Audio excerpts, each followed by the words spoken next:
Election day has come and gone. Here's a look at where races we followed stand on Wednesday, November 9th. Keep in mind, there still could be some absentee ballots to be counted in select contests. Democrats Kathy Hochul, Leticia James, Thomas DiNapoli, and Chuck Schumer appeared successful as Election Day drew to a close. Each built up leads that were substantial enough, even if the Democrats underperformed compared to recent years in New York. In local congressional races, we saw Republicans Mark Molinaro in the 19th, Nick Langworthy in the 23rd, and Claudia Tenney in the 24th with strong leads when the dust settled. Incumbent Democrat Joe Morelli was the one surprise of the night, leading by fewer than 20,000 votes. He was challenged by former Rochester Police Chief LaRon Singletary. In state assembly races across the Finger Lakes, Republican John Lamons Jr. and Brian Manktolo won in the 126th and 130th districts. State Senate races saw Rachel May and Leah Webb, both Democrats, successfully thwart challenges in the 48th and 52nd districts respectively.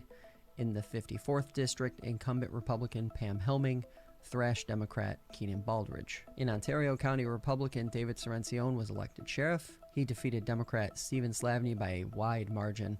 A familiar name won in the Geneva City supervisor race held yesterday too. Democrat John Pruitt won and will serve on the Ontario County Board of Supervisors. And finally, Morris Liu, a Republican, became town justice in Farmington. In Cayuga County, Ernest Thurston Jr., a Republican, defeated Democrat Donna Adams for a seat on town council. In Troop, it was the only contested race on the local slate in Cayuga County. In Seneca County, there were town council races in Tyre and Fayette on our radar. In Tyre, Republican Jeffrey Bennett won his race against Democrat Justin Mahoney. In Fayette, Republicans Tom Murray and Keith Tidball defeated Democrats Walter Adamson and Donald Kane.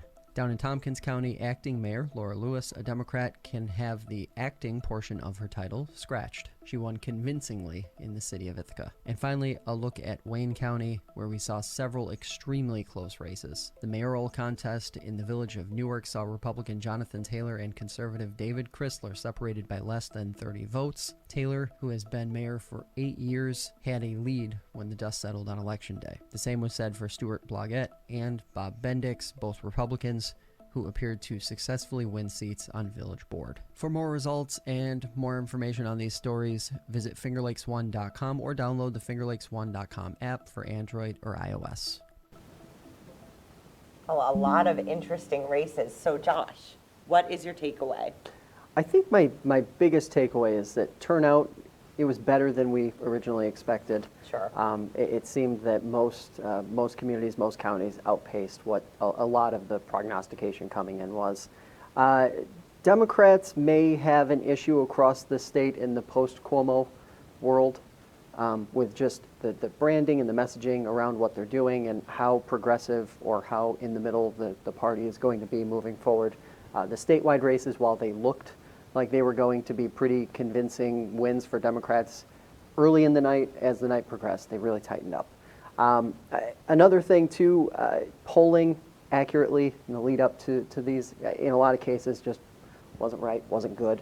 But that's normal, right? Like we see that. We do. And probably the bigger technical issue that we were actually just talking about before we came in here was the technical issues with voting machines and different boards of elections saying that they were having some issues getting results pulled in and that sort of thing. Stuff that I think a lot of people take for granted as just happening and being right and just flowing. Didn't really flow well last night. Of course, I always like to put this out there. When we used to do our election night live coverage, we would always be waiting on Wayne County to be the last to report. And like clockwork, Wayne County, you did it again. You were the last to report. And it even held you up from being able to have a conversation with Mayor incumbent John Taylor. It did. In fact, I talked to Mayor incumbent John Taylor this morning, and I called him probably starting around 9:30 last night. Results aren't in yet. We're not sure. I said, okay, I'll call you in 15 minutes. 15 minutes later, nope. 15 minutes later, nope. 10:30 rolls around and he's like, I just don't see it happening tonight. So I got up early this morning. I called him about 7:30 a.m. and I said, okay, what are we thinking? And he said that we are probably not going to have a solid answer for another 10 days because He told me they're still waiting for 75 absentee ballots to come in. And I asked him, is this normal? And he said, for us, yeah, it's normal. It's going to be a bit of a wait. So he was a little, he sounded like he was tired, of course, being up waiting and waiting and waiting. But now I think he's kind of made peace with the fact that it's just going to be a couple more days, more than a week before we really know a solid answer. And that race, I think, was a lot tighter than most people expected. And I think it's interesting because the challenger in this case, the former police chief, Dave Chrysler, really didn't have a concrete platform aside from the public safety element. He really focused on public safety, which was what we saw a lot of Democrats or Republicans do. We did.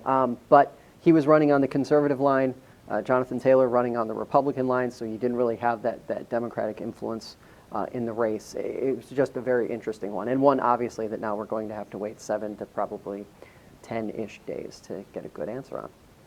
Might be a little sooner. Who knows? All right, well, now we are going to take a quick break, and we will be right back.